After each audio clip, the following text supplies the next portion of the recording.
एक ऐसा स्टिमुलस होता है जो न्यूरॉन में आरएमपी में चेंज लाए। What is RMP? जब न्यूरॉन का इंटीरियर नेगेटिव और एक्सटीरियर पॉजिटिव होता है, तो अगर इसको चेंज करे ये स्टिमुलस, ताकि न्यूरॉन का इंटीरियर नेगेटिव से पॉजिटिव बन जाए और एक्सटीरियर पॉजिटिव से नेगेटिव बन जाए, तो ऐसी कंडीशन को हम एएमपी कहते हैं, एक्शन मेम्ब्रेन पोटेंशियल कहते हैं। ये हमारे पास क्या चीज है? ये हमारे पास इंट्रोडक्शन है एक्शन मेम्ब्रेन पोटेंशियल का। तो एक्शन मेम्ब्रेन पोटेंशियल, इसकी डेफिनेशन करते हैं। इसकी डेफिनेशन डिस्कस करते हैं कि ये हमारे पास एक ऐसे कंडीशन को हम कहते हैं, एक ऐसे कंडीशन को जिसमें more positive charges inside the neuron then outside. ये हमारे पास स्टेट ऑफ मोर पॉजिटिव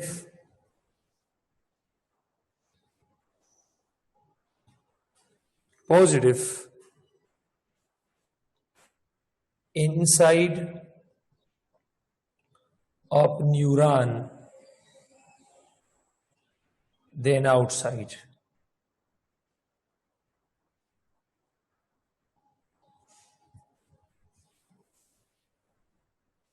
तो इसको हम क्या कहते हैं? इसको हम कहते हैं एएमपी।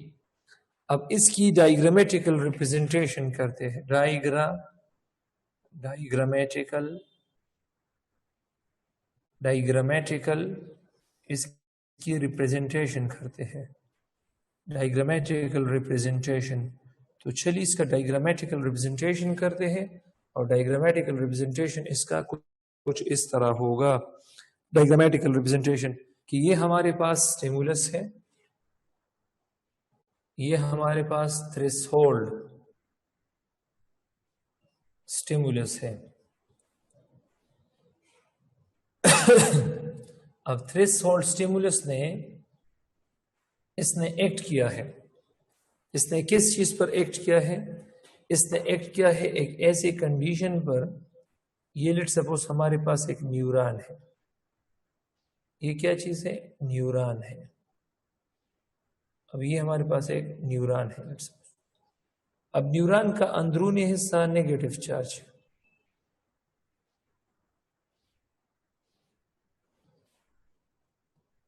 और बैरूनी हिस्सा क्या है?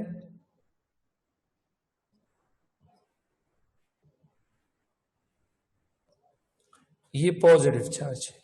तो अगर थ्रेशोल्ड स्टिमुलस की वजह से इसमें चेंज आता है, इसमें क्या आता है? Change occurs. और चेंज कुछ इस तरह आता है कि हमारे पास न्यूरॉन, ये हमारे पास क्या चीज है? न्यूरॉन।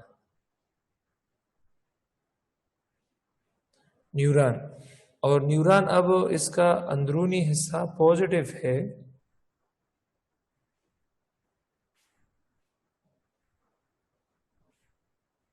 और बैरूनी हिस्सा क्या है? नेगेटिव है।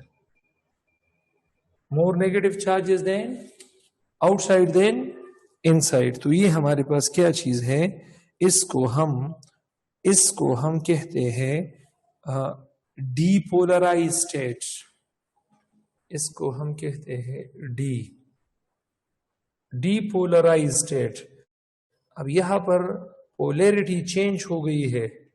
अंदर जो चार्ज था वो बाहर, और बाहर जो चार्ज था वो अंदर। तो इसको डीपोलराइज स्टेट कहते हैं। इस डीपोलराइज स्टेट को हम कहते हैं एक्शन मेम्ब्रेन पोटेंशियल। अच्छा, थ्रेशोल्ड भी क्लियर हो गया। और अब इसमें हम डिस्कस करना चाहते हैं कि इसमें हमारे पास इनफ्लक्स ऑफ सोडियम आयन किस तरह होता है। इसमें हमारे पास इनफ्लक्स ऑफ सोडियम आयंस, इसमें इनफ्लक्स ऑफ सोडियम आयन किस तरह होता है। अब इनफ्लक्स ऑफ सोडियम आयन, तो ये हमारे पास क्या चीज है, ये हमारे पास, अच्छा इसको मैं जरा इस तरह भी लिख सकता हूं, कल वाले तरीके पर मैं लिखूंगा। कल मैंने एक्शन मेम्ब्रेन पोटेंशियल को जब डिस्कस किया तो उस पर factors involve in action membrane resting में, आज मैं डिस्कस करूंगा कि फैक्टर्स जो कि इन्वॉल्व है इन एएमपी एक्शन मेम्ब्रेन पोटेंशियल में कौन कौन से फैक्टर्स इन्वॉल्व है। तो इसमें फैक्टर नंबर फर्स्ट, और वो फैक्टर क्या है, उसमें पहला फैक्टर है थ्रेशोल्ड स्टिमुलस।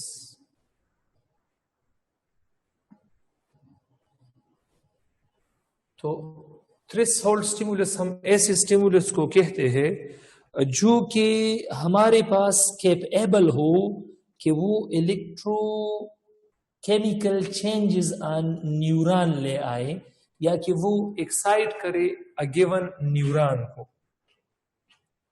ये हमारे पास एक ऐसा stimulus, it is a stimulus which is responsible to excite, ताकि वो एक्साइट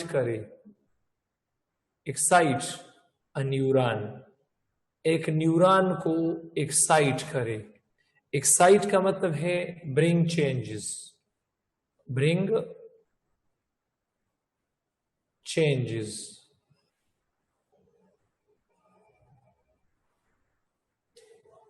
थ्रेशोल्ड स्टिमुलस एक ऐसा स्टिमुलस है जो कि किसी भी न्यूरॉन को एक्साइट करे। अच्छा, दूसरा जो फैक्टर है, and that factor is actually the influx of sodium ions. इसको जरा अब डिस्कस करते हैं, इनफ्लक्स ऑफ सोडियम आयंस। अब सोडियम आयंस की इनफ्लक्स स्टडी करते हैं कि ये इनफ्लक्स किस तरह है सोडियम आयंस की। तो जब न्यूरॉन फाइबर में एक स्टिमुलस आता है, थ्रेशोल्ड स्टिमुलस, तो उस न्यूरॉन फाइबर में हमारे पास बहुत सारे जो हमारे पास सोडियम और पोटेशियम जो गेट्स है वो ओपन हो जाते हैं।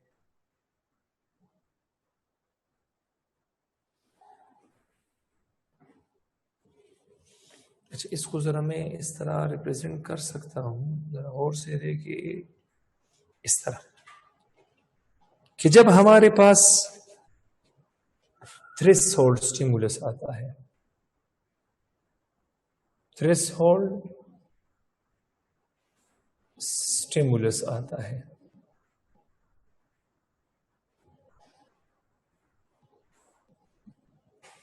किस पर, न्यूरॉन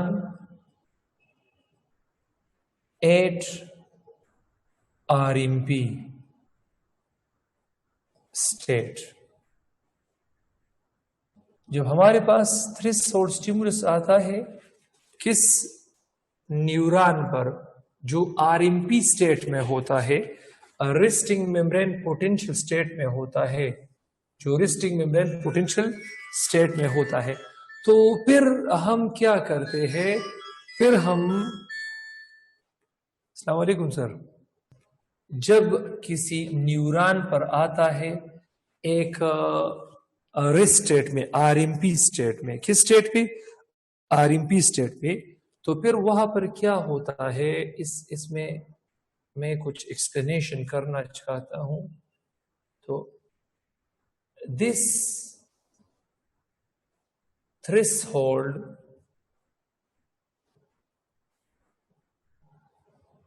stimulus.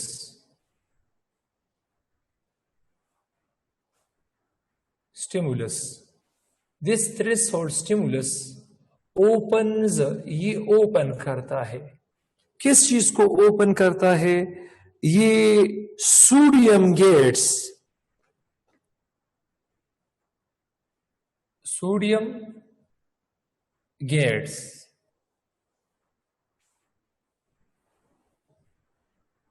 कहां पर?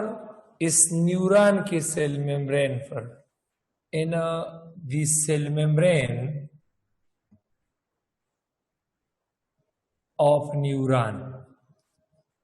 इस न्यूरॉन के सेल मेम्ब्रेन पर, इस न्यूरॉन की सेल मेम्ब्रेन पे सोडियम गेट्स ओपन होते हैं। क्या चीज? सोडियम गेट ओपन होते हैं। तो फिर क्या होता है? ये तो पहला, इसमें पहला स्टेप। दूसरा क्या है? When sodium gates becomes open,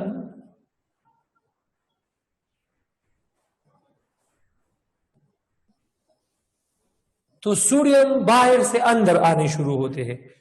तो सोडियम मूव करते हैं, then sodium ions move from neuron exterior to neuron interior, from neuron exterior to neuron interior. और वही तरीकेकार है 3:2 है, जो कल मैंने बताया था कि अगर 2 पोटाशियम अंदर जा रहे हैं तो 3 सोडियम बाहर जाएंगे, या अगर 3 सोडियम अंदर आ रहे हैं तो 2 पोटाशियम बाहर जाएंगे। अब यहां पर तरीकेकार कुछ इस तरह होगा कि लेट सपोज ये न्यूरॉन है और न्यूरॉन का इंटीरियर है, तो यहां पर सोडियम 3 सोडियम अंदर जाएंगे क्योंकि सोडियम गेट खुला है, जिसके नतीजे में 2 पोटाशियम बाहर जाएंगे इस तरह। तो हमारे पास बहुत ज्यादा सोडियम अंदर जा रहे हैं, बहुत ज्यादा सोडियम अंदर जा रहे हैं। सोडियम के जाने से, अब गौर से देखो, इसको मैं इस तरह रिप्रेजेंट कर सकता हूं डायग्रामेटिकली देखो, डायग्रामेटिकली। अब लेट सपोज ये एक न्यूरॉन है, बिल्कुल गौर से देखो। अब न्यूरॉन पर अमल किया है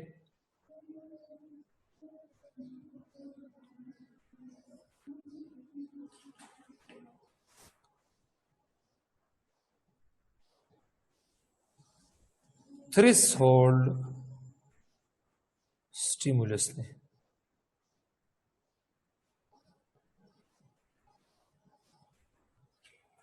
अब थ्रेशोल्ड स्टिमुलस ने इस न्यूरॉन पर अमल किया है। ये न्यूरॉन आरएमपी स्टेट में है, आरएमपी स्टेट में है, तो अंदर नेगेटिव चार्जेस है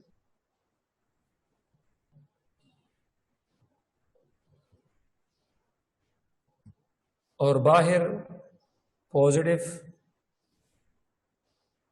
चार्जेस है। बिल्कुल इसको जरा गौर से देखो। और न्यूरॉन के अंदर जो कल मैंने बताया था -70 मिली वोल्ट, ये चार्ज है। तो ये जो हमारे पास थ्रेशोल्ड स्टिमुलस है, ये यहां पर जो सोडियम है इस गेट को ओपन करता है। और कल मैंने बताया था, अगर आपको याद हो, कल मैंने बताया था कि सोडियम आयन अंदर 15 है और सोडियम आयन ये बाहर 150 है, तो सोडियम आयन की कंसंट्रेशन, ये सोडियम आयन बाहर कितने हैं 150, तो सोडियम की कंसंट्रेशन अंदर कम है और बाहर ज्यादा है, तो क्या होगा यहां पर, तो क्या होगा यहां पर बाहर से सोडियम आयन अंदर को जाना शुरू कर देगा कंटिन्यूअसली, सोडियम आयन बाहर से अंदर जाना शुरू करता है। 3 अगर सोडियम अंदर जा रहे हैं तो यहां पर हमारे पास 2 पोटाशियम आयन निकलेंगे, यहां पर 2 पोटाशियम निकलेंगे, तो इसके नतीजे में more sodium deposit inside our cells, more sodium अंदर, बाहर सोडियम कम है लेकिन बाहर पोटेशियम ज्यादा है, तो हमारे पास डीपोलराइजेशन होगा, ये स्लोली अंदर, this starts forming more positive inside neuron, more positive inside of the neuron than outside। किस तरह, अब न्यूरॉन का जो इंटीरियर है, न्यूरॉन का जो इंटीरियर है वो -70 से, अब सोडियम के अंदर जाने से -70 से वो -60 मिली वोल्ट, अब मोर अगर सोडियम अंदर जाएंगी तो -50 मिली वोल्ट, अगर मोर अंदर जाएंगे तो -40 मिली वोल्ट, अगर मोर अंदर जाएंगे तो -30 मिली वोल्ट, -20 मिली वोल्ट, इस तरह जाकर वो 0 और 0 के बाद ये 50 तक, तो इसको हम डीपोलराइजेशन स्टेट कहते हैं, डीपोलराइजेशन स्टेट कहते हैं। ये तब तक कंटिन्यू होगा, ये तकरीबन 1 मिली सेकेंड का काम है जब तक सोडियम गेट क्लोज नहीं होते। तो इसको हम जरा यहाँ देखो, अब ये हमारे पास न्यूरॉन है एट आरएमपी, न्यूरॉन है एट आरएमपी, इसके इंटीरियर में चार्ज कितना है -70 मिली वोल्ट, और बाहर कितना है +50 मिली वोल्ट, बाहर कितना है +50 मिली। थ्रेशोल्ड स्टिमुलस, खाली से कैमरा बंद है, थ्रेशोल्ड स्टिमुलस, तो थ्रेशोल्ड स्टिमुलस की वजह से यहां पर सोडियम गेट ओपन हुआ है, ये सोडियम गेट यहां पर ओपन हुआ है, ये सोडियम गेट यहां पर ओपन हुआ है, जिसके नतीजे में क्या होगा, अब सोडियम अंदर को जाएंगे, पोटाशियम बाहर को निकलेंगे, यहां से पोटाशियम बाहर को निकलेंगे, ये पोटाशियम आयन है। तो दिस क्रिएट्स स्लोली अंदर का बाहर वाला चार्ज अंदर और अंदर का चार्ज बाहर आएगा। तो इस तरह ये हमारे पास न्यूरॉन है। अब कुछ देर बाद हमारे पास अंदर +पॉजिटिव मिली वोल्ट का चार्ज होगा और बाहर -70 मिली वोल्ट का चार्ज होगा, -70। तो ऐसी कंडीशन को हम AMP कहते हैं। अब RMP में न्यूरॉन का जो इंटीरियर होता है उस पे -70 मिली वोल्ट का चार्ज होगा, और जो न्यूरॉन का एक्सटीरियर होता है तो वो हमारे पास +50 मिली वोल्ट का चार्ज होता है।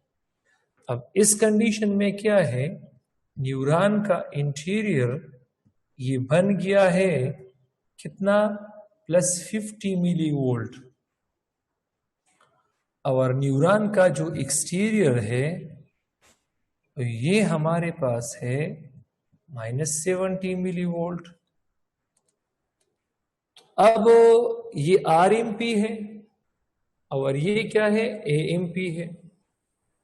AMP में इस कंडीशन को हम स्पाइक पोटेंशियल कहते हैं, स्पाइक पोटेंशियल कहते हैं। न्यूरॉन का अंदर नेगेटिव है और बाहर पॉजिटिव है। अगर न्यूरॉन के अंदर पॉजिटिव बाहर नेगेटिव बन जाएगा तो AMP, लेकिन अगर पॉजिटिविटी +50 तक पहुंच जाए तो इसको स्पाइक पोटेंशियल कहते हैं, स्पाइक पोटेंशियल कहते हैं। स्पाइक पोटेंशियल के बाद, स्पाइक पोटेंशियल जब कंप्लीट होता है तो स्पाइक पोटेंशियल के बाद ऑटोमेटिकली कुछ काम होता है, फिर ऑटोमेटिकली ये न्यूरॉन के हैबिट में है, फिर ऑटोमेटिकली परमिएबिलिटी, सोडियम आयन, ये सोडियम जो गेट है ये ऑटोमेटिकली क्लोज होगा, और जो पोटाशियम गेट है ये ऑटोमेटिकली ओपन होगा।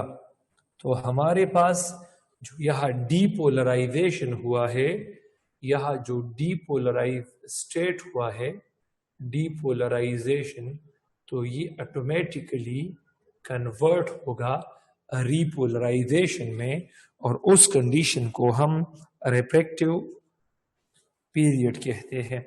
अच्छा, ये डीपोलराइजेशन ये तकरीबन 1 मिली सेकेंड यहां तक होता है, इतना तक, ठीक है। अच्छा, इसके बाद एक न्यूरॉन था RMP स्टेट में, उसको हमने AMP स्टेट में कन्वर्ट किया है। अब इस न्यूरॉन को हमने अगेन RMP स्टेट में कन्वर्ट किया है।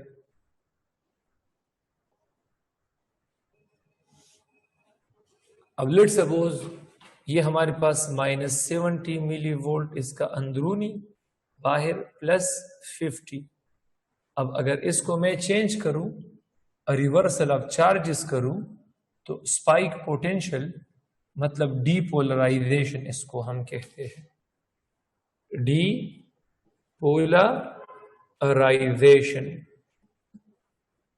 और अगर अगेन ये -70 मिली वोल्ट और बाहर +50 मिली वोल्ट, तो इसको हम दोबारा रीपोलराइजेशन कहते हैं, रीपोलराइजेशन। एक है डीपोलराइजेशन और दूसरा है रीपोलराइजेशन। अब डीपोलराइजेशन और रीपोलराइजेशन का जो टाइम है तो उसको हम क्या कहते हैं, उसको हम कहते हैं रिफ्रैक्टिव पीरियड। मतलब जितने टाइम में AMP RMP में कन्वर्ट होता है, time taken while in the conversion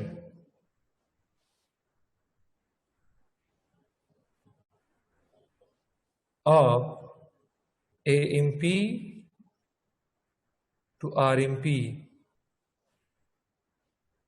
तो इसको हम क्या कहते हैं, इसको हम कहते हैं रिफ्रैक्टिव पीरियड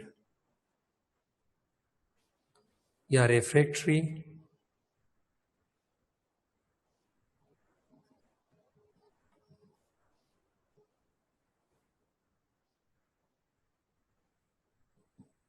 तो आई थिंक ही क्लियर होगा, आई थिंक ही क्लियर होगा।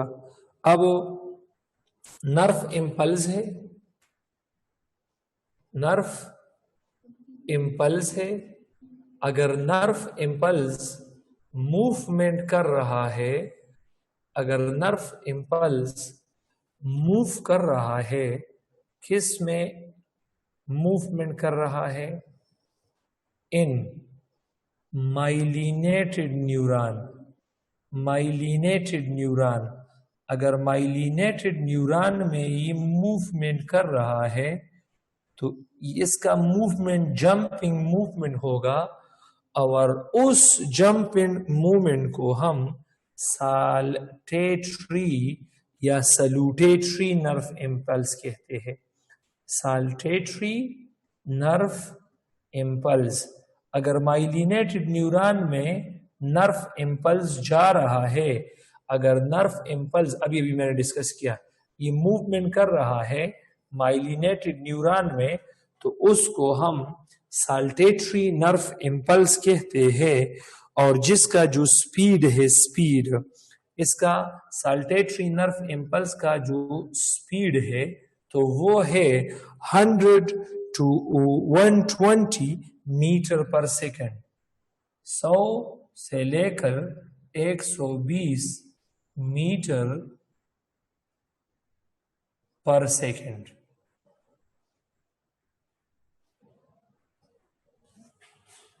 और अगर नर्व इम्पल्स मूवमेंट कर रहा है, नर्व इम्पल्स जा रहा है, किस चीज में जा रहा है? नॉन माइलिनेटेड न्यूरॉन में।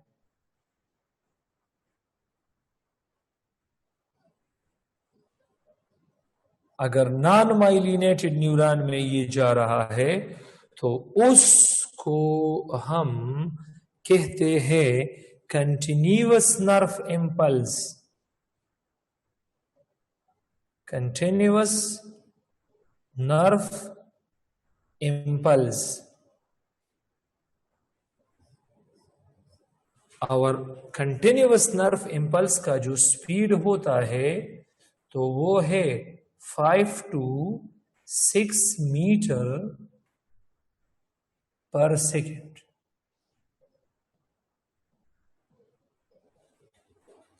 तो अब अगर आप लोग मतलब मालूम करना चाहते हैं तो इसका जो लो वैल्यू है, लो, तो वो 100 है, और उसका लो वैल्यू कितना है? 5 है। तो 100 को 5 पे डिवाइड करो, you will get the answer 20। अच्छा, इसका हाई वैल्यू कितना है? हाई वैल्यू कितना है? 120 है, और इसका हाई वैल्यू कितना है? 6। तो अगर आप लोग 120 को डिवाइड करो 6 पे, लो वैल्यू को लो वैल्यू पर, हाई वैल्यू को हाई वैल्यू पर डिवाइड करो, you will get the answer 20। तो मैं कह सकता हूं कि saltatory nerve impulse 20 time faster है than continuous nerve impulse. Continuous nerve impulse ये नॉन माइलिनेटेड होता है, तो nerve impulse cytoplasm of the neuron में जाता है जो कि स्लो होता है। और साल्टेटरी नर्व इम्पल्स ये तो माइलिनेटेड न्यूरॉन में, तो उसमें माइलिन शीथ होता है और वहां से जंपिंग होता है एक जगह से दूसरी जगह पर। साल्टेटरी नर्व इम्पल्स ये माइलिनेटेड न्यूरॉन में होता है, तो वहां पर वो उसका डायमीटर ज्यादा होता है because of myelin sheath, because of myelin sheath. तो इसीलिए ये हमारा है। तो आई होप ये क्लियर होगा। आज लेट शुरू किया था हमने, लेट, चूंकि लिंक लेट शेयर हुआ था। अगर इसमें कोई मसला है तो आप लोग मुझसे क्वेश्चन कर सकते हैं। अब